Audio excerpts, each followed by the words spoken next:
자, 주식시장으로 돌아보도록 하겠습니다. 지금 코스피 지수는 2085선 정도, 2포인트 정도 플러스권의 모습이 나타나고 있고요.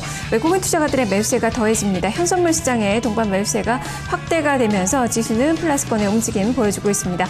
삼성전자가 많이 좀 밀립니다. 2%가량 지금 하락이 나옴에도 불구하고 지수는 그래도 지금 상승권의 모습이 유지가 되고 있는 그 구간이고요.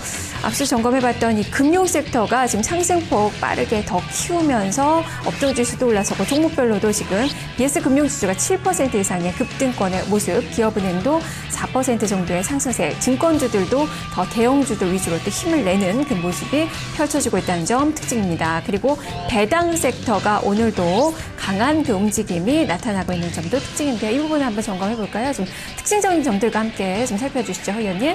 네, 일단 배당 쪽 잠깐 보시면 한전하고 가스공사를 어제 기관 외국인이 금융주 포함해서 동시 매수했던 섹터거든요. 근데 오늘 아침에 잔잔하게 시작했다가 또 한 2%씩 들어 올립니다. 한전이 2% 오르고 있고요. 43,300원이면 이게 이제 역사적인 신고가인가요? 아니네요. 48,000짜리가 있었네요. 43,250원 연고점 경신하는 흐름이고요. 가스공사도 역시 같이 좋습니다. 지역난방공사 같은 경우도 같이 움직였던 흐름인데 오늘 지역난방공사도 2.55% 정도 어제에 이어서 추가적으로 거래는 한 10억 정도입니다만 강세 이어집니다. 그리고 코스닥의 게임주가 유메이드랑 조이맥스 같이 이제 계열인데요. 그 4시 33분이라는 쪽에서 텐센트 쪽에서 지분을 그 투자에 대한 이런 부분이 좀 이야기가 나왔나 봐요. 그래서 유메이드가 직접적인 수혜가 될 것 같은데 10% 급등하고 있고요. 조이맥스도 5.99% 상승하고 있습니다. 네. 자, 지금 현재 종목별로는 좀 차별화가 또 강하게 나타나고 있다는 점 좀 특징으로 볼 수 있을 것 같고요. 지금 이 효성이 3%가량 오름세가 꾸준하게 유지가 되면서 지금 닷새 연속의 상승권의 움직임 펼쳐지고 있는 그 상황입니다. 그리고 코스닥 시장에서 게임주들 잠시 좀 이야기가 됐는데요. 좀 점검을 해보도록 하죠. 일단 위메이드도 9% 이상 좀 급등이 나오고 있고 바른손 이엔이, 뭐 드래곤플라이, 뭐 손오공 그리고 조이맥스 이런 종목군들이 호가 높이는 그 모습이 나타나고 있는데요. 오늘 오르고 있는 그 종목군들을 좀 어떻게 봐야 될까요, 최일중 전문가님? 자, 일단은 뭐 게임 섹터 같은 경우는 이제 호불호가 좀 갈린다 이렇게 보시면 될 것 같습니다. 이제 위메이드 같은 경우는 이제 그동안에 게임주들이 올라갈 때 그렇게 부가격이 썩 뭐 많이 됐다라고 볼 수는 없거든요.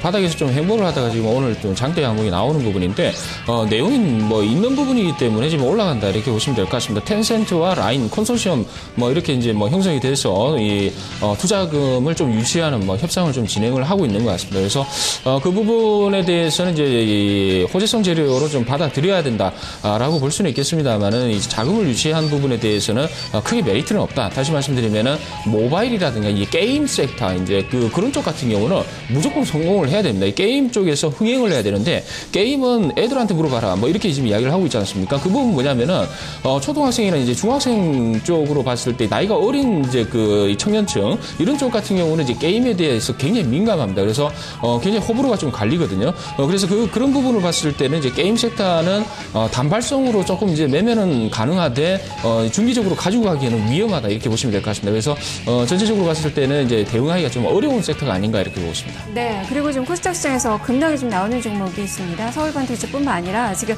차바이오텍이 지금 빠른 시간 내에 지금 하락폭을 좀 키우고 있는데요. 13% 이상 밀리고 있습니다. 허 의원님 어떻게 좀 봐야 될까요? 네, 지금 차바이오텍이 오늘이네요. 오늘 여의도에서 연기금하고 이제 기관 상대로 IR을 9시 20분에 시작해서 6시까지 한다고 하는데요. 글쎄 뭐 이 뉴스가 나온 건지 모르겠습니다만 좀 봐야 될 것 같고 실적은 지금 가이던스가 제약주들은 잘 안 나오고 있어서 잘 모르겠습니다만 아마 실적에 대한 뭐 부분도 좀 있을 것 같고요. 어쨌든 돌발 악재가 지금 체크가 안 되는데 단발성의 어떤 악재일지는 모르겠습니다만 지금 악재 노출로 인해서 아침에 좀 급락이 나오는 것 같아서 좀 확인이 필요할 것 같고요. 그리고 좀 같이 밀리는 쪽들에서 상위권에는 루멘스 역시 좀 같이 안 좋은 흐름 나오고 있고요. KG 모빌리언스 어제 이제 그 다음 카카오 뭐 이쪽 얘기 때문에 다 하한가 들어가서 마감됐던 상황인데요. 오늘 이니시스랑 모빌리언스도 같이 좀 흐름이 안 좋게 좀 전개가 되면서요. 신규 사업자들 들어오게 되는 부분으로 인해서 이제 영향을 좋지 않게 받는 쪽들은 주가는 좀 나쁘게 오늘까지는 좀 급락세가 좀 이어지는 상황인 것 같습니다. 네, 지금 뭐 서울반도체는 지금 한가까지 지금 추락을 앞두고 있는 그 상황입니다. 잠시 또 한가에 들어갔다 풀렸다 이런 모습이 반복이 되는 되면서 지금 서울 반도체가 내리면서 루멘스도 같이 좀 떨어지는 그 모습 좀 이야기가 됐는데요. 자, 허 의원님, 루멘스 좀 구체적으로 설명해 주세요. 지금 역세 연속의 내림세가 나타나고 있는데 계속 이 동조화를 서울 반도체랑 좀 보여야 될까요? 어떻습니까? 네, 일단 그 PER로만 보면 저희가 이제 항상 방송 중에 말씀드렸었어요. 제가요. 그 PER로만 보면 서울 반도체보다는 루멘스가 상대적으로는 높지 않은 수준이다. 뭐 한 10배 중후반 정도이고 서울 반도체는 30배가 넘어간다고 했었는데요. 그런 부분에서는 분명 차별화는 있을 것인데 아까도 제가 오슬람 말씀드렸는데 지금 보고 있는 모멘텀이 TV 쪽보다는 TV는 이제 OLED 기술력에 따라서는 백라이트가 필요 없어지는 시기가 앞당겨질 수도 있기 때문에요. 그런 쪽보다는 조명용 매출에 대한 걸 좀 봐야 될 것 같은데 워낙에 루멘스는 아직까지도 그쪽 TV 쪽을 좀 많이 보고 있던 상황에 있어서 부진했던 부분도 있을 것 같고요. 조명 쪽은 오슬람 이야기 들어보는 걸로 봐서는 썩 좋지 않을 수도 있겠다라는 부분들이 반영되고 있기 때문에요. 같이 조금은 보수적으로 보셔야 되는 게 맞지 않나 이렇게 판단이 됩니다. 네.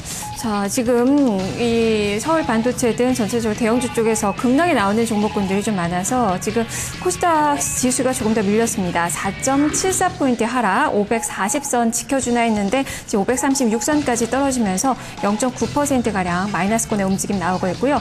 외국인과 기관 쪽에서의 매물이 확대가 되고 있습니다. 특히 외국인의 매도는 지금 300억이 넘어서는 수준으로 상당히 강한 매도세가 장 초반에 코스닥 쪽으로 집중되고 있는 그 상황입니다. 자, 그러면 어떤 섹터를 공략을 해봐야 될까요? 최일정 전문가님, 오늘장 전략 제시를 해주시죠.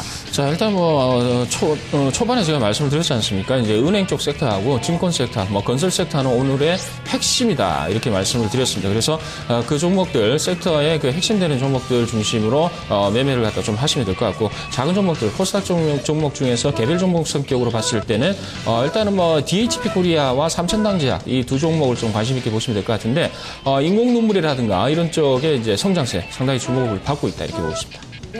자, 지금 유가증권 시장도 좀 흔들리는 그 모습이 나타나면서 잠시 하락 반전이 또 이어지기도 했고요.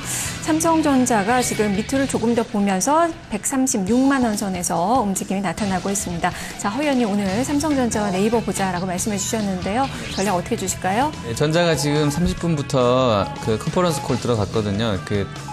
접속하시면 여러분도 다 들으실 수 있거든요. 라이브로 틀어놓으시고 뭐라고 하는지 좀 들어보시면 좋을 것 같습니다. 계속해서 영어랑 해서 이제 같이 번역해서 같이 나오기 때문에요. 들어보시면서 대응은 필요한 것 같고요. 장비군을 저희가 체크를 못 해드렸는데요. IT 장비군은 일단 원익 IPS나 AP 시스템 일부 종목군하고 테스 이런 쪽들은 좀 올라가는데 또 일부 또 빠지는 쪽도 있거든요. 이런 쪽들이 좀 어떻게 좀 반응하는지 일단 연초 대비와 크게 금액 자체는 변화가 없다고 하는데요. 그래도 이제 모멘텀들을 단기간에 좀 받을 수도 있겠다는 생각을 합니다. 코스닥은 일단은 글쎄 심리 자체가 조금은 펀드 환매도 계속 나오고 있는 상황이고요. 펀드 환매가 나오면 아무래도 많이 올랐던 부분을 팔 수밖에 없기 때문에 그런 면에서는 올해 연간 기준으로 봤을 때 상승률이 컸던 코스닥이 좀 불리한 위치에 있는 게 확실히 맞는 것 같고요. 그리고 중소형주보다는 대형주 위주로 가는 장세이고 또 실적에 대한 불안감들이 있기 때문에 고퍼주, 고 PBR주에 대해서는 이렇게 좀 매도가 강할 수도 있을 것 같아서 좀 피해가야 된다는 생각을 하고 있고요. 펀드 플로우나 또 신용융자 잔고 이런 거 보면 5조 원대 초반에서 계속 유지가 되고 있기 때문에요. 이런 부분들도 좀 코스닥한테 좀 불리하다, 좀 비관적으로, 보수적으로 접근이 필요한 국면인 것 같고요.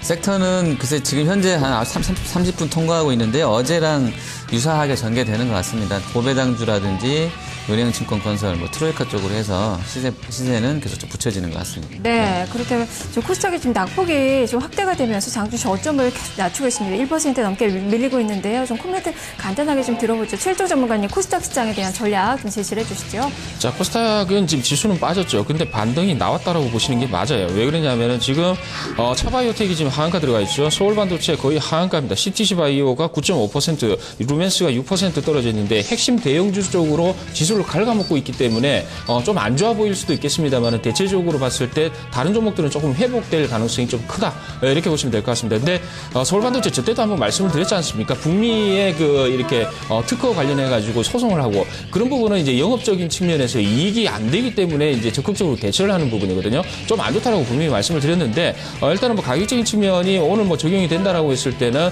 지수적인 측면과 같이 결부를 했을 때 전반적으로 오늘 마지막이 일이지 보이지 않습니까? 그렇게 되면 월봉상으로 장대 음봉이 나오기 때문에 다음 달 초부터는 어느 정도 코스닥 회복은 조금 긍정적이다 이렇게 보고 있습니다. 네, 지금 종목별로 명암이 상당히 좀 강하게 엇갈리고 있어서 지금 코스닥 시장 지금 6포인트가량의 마이너스권 535선까지 지금 하락폭을 약간 더 키웠고요.